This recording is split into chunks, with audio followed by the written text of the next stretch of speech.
didn't. No, it's no, no, it's not really like that. That's really not true. No, I was not at all thinking about anything.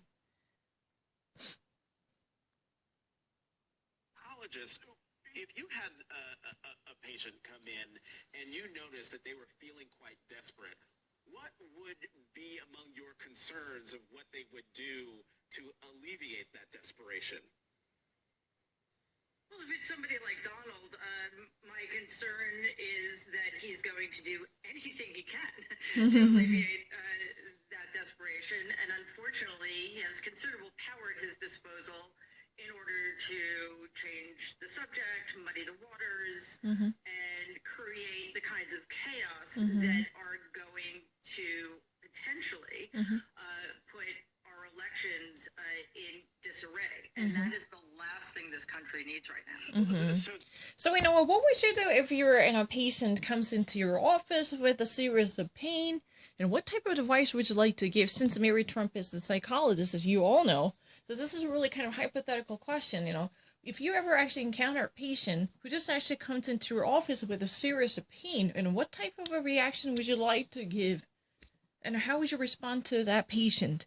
You know what? She says that Mary Trump is very hostile to, her uncle, as you know. She already files a lawsuit against him.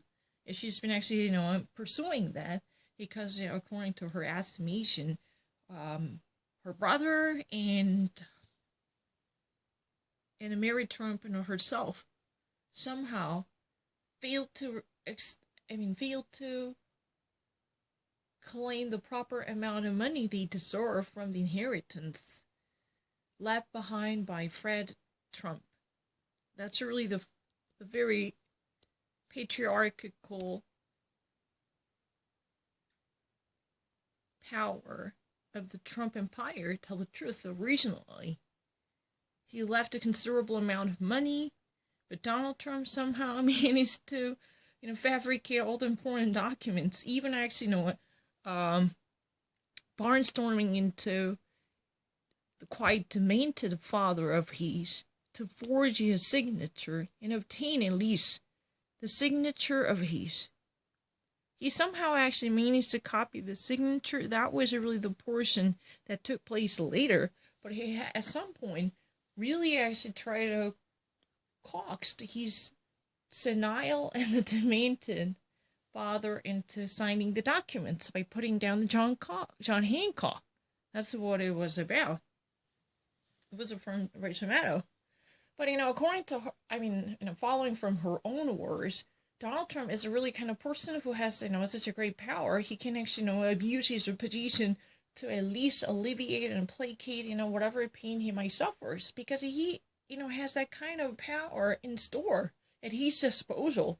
That means upon his request, or at his request, he can definitely exercise a significant amount of influence to heal himself. That's impossible.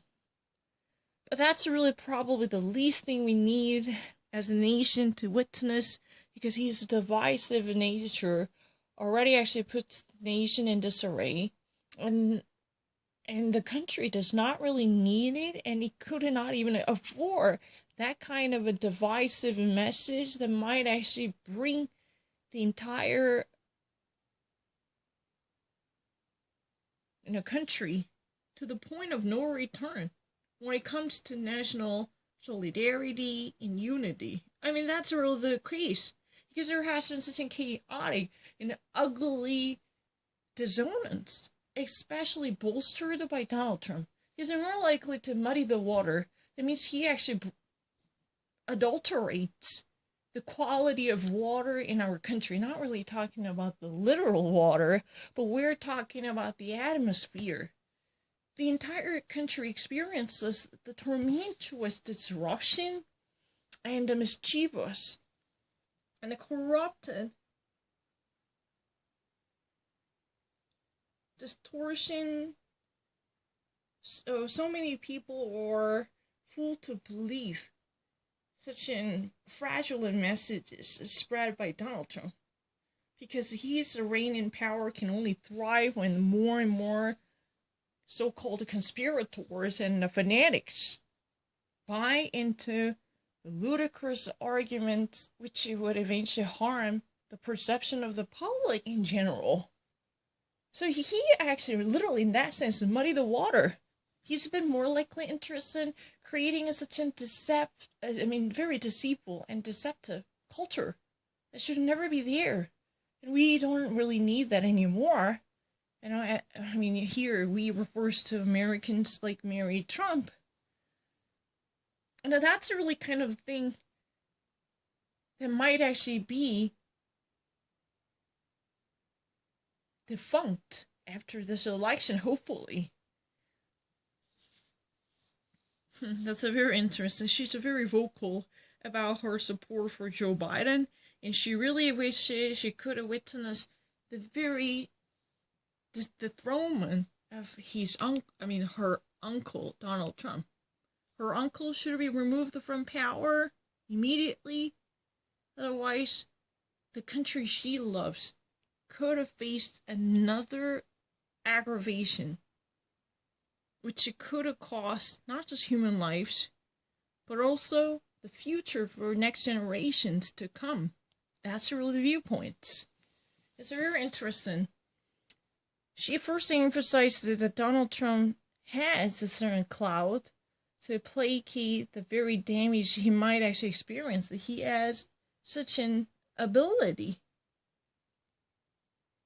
At his disposal means, I don't really need to explain it, because, solving this kind of precarious question is really a different issue. But when it comes to the sentence structure, it's very easy. Everything can be really acceptably understandable. Once you actually put it into a sentence at disposal, I don't really need to think about it. You have, something in your pocket. You can actually use it. You can actually avail that of your interest. You can actually avail money of purchasing something, or you can actually take advantage of a certain available items to pursue your interest, or in pursuit of your desire. That's what at disposal. Yeah, it's really available. It's not something that you have to work really hard to obtain, or it's not within your grasp, or it's really not available or disposable. No. It's really right over there. At your back at your back and calling. Right?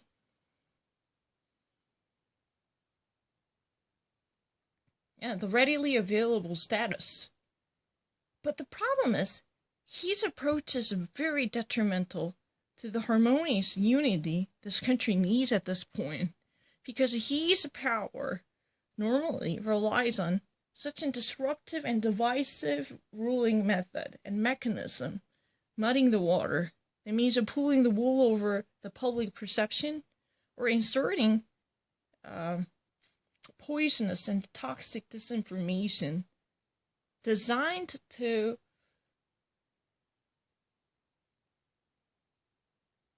mislead the public to the wrongful direction. That's a problem. Because in the first place, these shitty info pieces were never created to serve the interests of the public. But these are created just simply to benefit him. He just really wants to ride on the coattail of misinformation and the disinformation, because he wants to exploit them.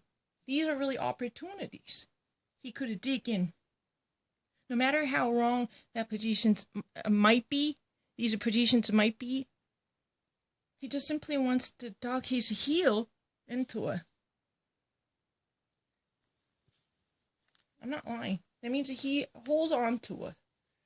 And he probably knows how, untenable these positions are, but he's been holding on to it very tenaciously. Why? Because he has no other choice.